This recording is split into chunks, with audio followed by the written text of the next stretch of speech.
I had moved recently to Melbourne and was looking for some companionship and friendship to explore Victoria. I was approached very quickly, and I'd never been on an online dating site before. The man at the time was in America as an engineer, and he then supposedly went back to England where his home base was, and then he took a contract to Dubai. Once he was in Dubai, there came to be a lot of problems. Firstly, with his contract, he had miscalculated the amount of materials he needed for his particular job, and he was robbed, so lost that money. There's been a car accident and he's in hospital. It was only when he finally supposedly got on a plane back to England and the contact was cut at that point that I realised it actually had been a scam. I paid out over $260,000. I was in a partnership with somebody I thought I was going to spend the rest of my life with, so of course in that environment I wanted to contribute to resolving those problems so he could get his work done, finish his contract and come on and be with me. Jan had recently relocated to Melbourne. She was not fleeing anything. She was beginning something, a new city, a new chapter, an opportunity to explore a region she did not yet know. The decision to join an online dating platform was not an act of desperation. It was practical. She wanted companionship. She wanted someone to share the experience of discovery. This context is essential. Jan was not isolated by circumstance, but by geography. She was new to a city where she had not yet built a social network. The dating site offered efficiency, a way to meet people without the slow accumulation of workplace friendships or neighborhood familiarity.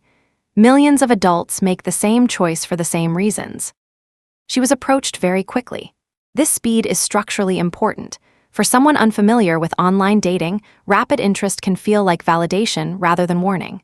The man presented himself as an engineer, a profession that signals education, stability, and legitimate income.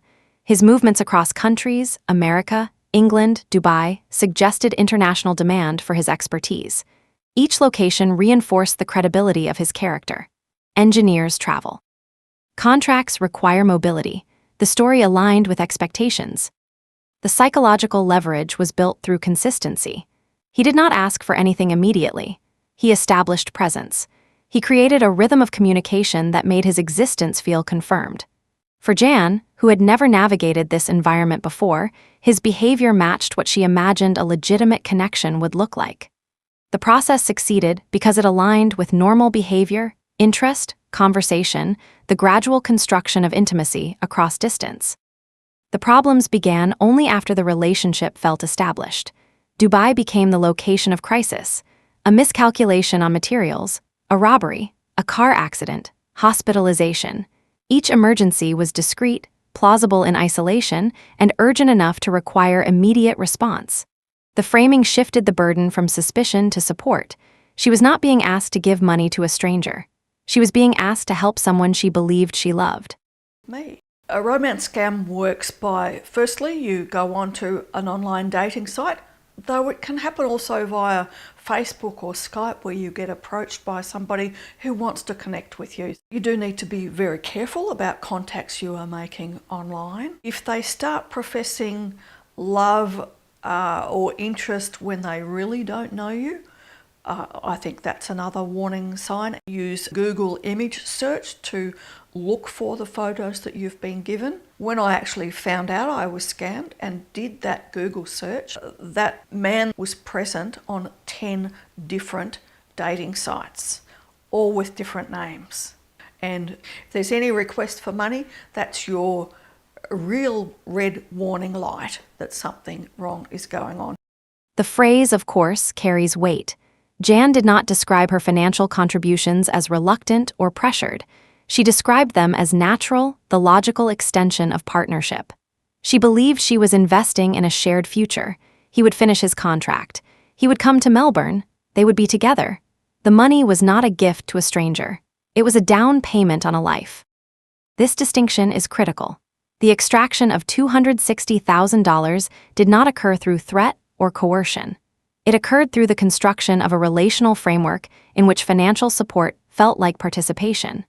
Each crisis was an opportunity for Jan to demonstrate commitment. Each transfer was evidence of her belief in the relationship's reality. The scammer understood that people do not give money to abstractions. They give money to futures they can visualize.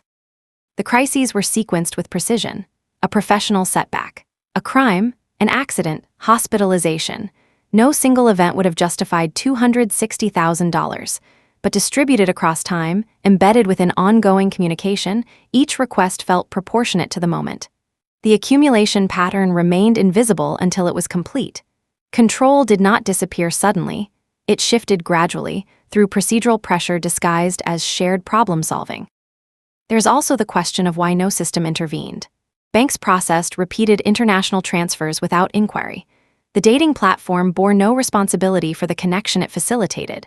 No algorithm flagged the pattern. A new user approached quickly, sending escalating amounts to foreign accounts. The infrastructure that enabled the fraud remained invisible precisely because it functioned as designed. Payments moved. Messages delivered. The technology performed exactly as intended. Jan learned the truth only when contact stopped. He supposedly boarded a plane to England. Then silence. The reveal was not a confrontation or confession. It was absence, the sudden withdrawal of a presence that had structured her days for months. The realization arrived not through evidence, but through disappearance. I had sent him my last pay. I didn't have enough money for food myself at that stage. I had to borrow money to get through that first few weeks after I realised. I'd sent him everything. Devastating. The Google search revealed what Jan could not have known during the relationship. The same photographs appeared on 10 different dating sites, each time with a different name. The face she trusted belonged to no one, or rather, to everyone who needed a face to trust. The images were tools, deployed simultaneously across platforms, each instance generating its own relationship, its own crises, its own revenue stream. Jan sent her last paycheck. She had no money for food. She borrowed to survive the weeks that followed. The $260,000 was not an abstract figure. It was the material sum of her labor, her planning, her security, transferred incrementally to someone who existed only as text on a screen and a photograph stolen from someone else's life. She uses the word devastating. It is precise, not angry, not self-pitying. Devastating as in, reduced to nothing. She sent him everything. The repetition is not emphasis. It is inventory. There was nothing left. Somewhere the photographs remain active. The engineer is still in Dubai, still miscalculating materials, still needing help to finish the contract and come home. The platform refreshes. A new user joins. The approach comes quickly.